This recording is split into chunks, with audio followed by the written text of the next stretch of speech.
Hello guys, নমস্কার বন্ধুরা। চলো আজকে তোমাদের গল্প বলবো কী করে সিমলা থেকে পৌঁছে যাই মানালিতে। সিমলার মল রোডে সারা রাত না, সন্ধ্যে থেকে রাত অবধি ঘুরি, আই থিঙ্ক 10টা অবধি। তারপর আমরা কিন্তু চলে যাই আমাদের টেম্পো ট্রাভেলারে। এই যে লাস্ট একটা গেস্ট হাউস বা ধাবা, এই গেস্ট হাউসে লাস্ট দাঁড়িয়েছিল আই থিঙ্ক 2টো কি 2:30টা বাজে। তারপর আমি ঘুমিয়ে পড়ি, তারপর আমার আর কোনো কিছু মনে নেই। তারপর যখন আমি চোখ খুলে ঠিক এই দৃশ্যটা দেখছি গাড়ি ভর্তি লোক ঘুমোচ্ছে। বাট আমি চোখ খুলে এই দৃশ্যটা দেখে বুঝতে পেরেছি যে হ্যাঁ, মানালির এতে পৌঁছে গেছি। আর ওই যে গেস্ট হাউসটা আই থিঙ্ক ওটা মান্ডিতে ছিল। মান্ডিতে আমি লাস্ট জেগেছিলাম, তারপর আর পাচ্ছি না। ওকে, তো আমরা সারা রাত জার্নি করেছিলাম সিমলা থেকে মানালি পৌঁছতে। একদম কাছেও বলবো না। আর এই যে দেখছো মানালির সেই বিশ্ববিখ্যাত নদী আমাদের রাস্তার বরাবর যাচ্ছে। আর এই হচ্ছে নদীর কিছু ক্লিপস। নদীটার জলটা ভীষণ স্বচ্ছ এবং পরিষ্কার আর খুবই সুন্দর। আর এই নাইট জার্নি শুনে প্রথম একটু ভয় লেগেছিল যে স্লিপার বাস নয়। অ্যাকচুয়ালি সিমলা বা মানালিতে স্লিপার বাস চলে না, শুধু ভলভো বাস চলে আর 4x4 টেম্পো এসব চলে। সো যাই হোক, তারপর চোখ খোলার পর যখন এই দৃশ্যটা দেখলাম না, তখন মনে হলো সত্যি সার্থক হয়েছে সারা রাত জার্নি করে আসাটা। একটা দিন ওয়েস্ট করে তো কোনো লাভই নেই।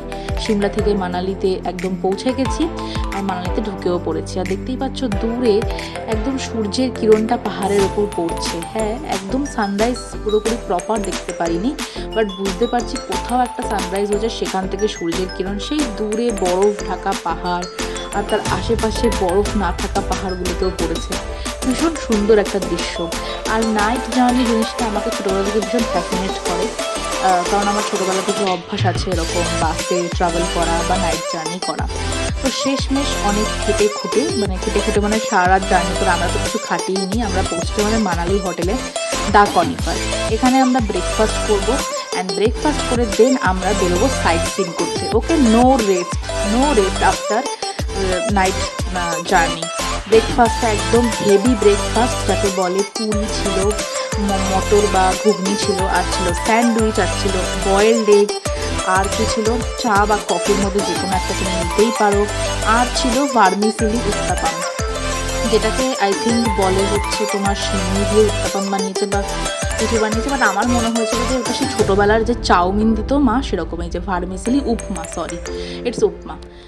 যাই হোক, বাদাম টাদাম দিয়ে করেছে। আর বাচ্চাদের জন্য আছে দুধ কর্নফ্লেক্স। ওকে, এই ছিল ব্রেকফাস্ট। তো জমজমাটি ব্রেকফাস্টটা আগে সেরে ফেলি, তারপরে একদম ঠান্ডা বা গরম জলে চুবিয়ে স্নান করতে হবে। চুবিয়ে স্নান করে আমরা বেরিয়ে পড়বো মন্দিরের উদ্দেশ্যে, কারণ মানালি মানেই রয়েছে এখানে অনেক মন্দির, বশিষ্ঠ টেম্পল, হিডিম্বা দেবী টেম্পল। তো আমরা সেগুলো যাব। Thank you.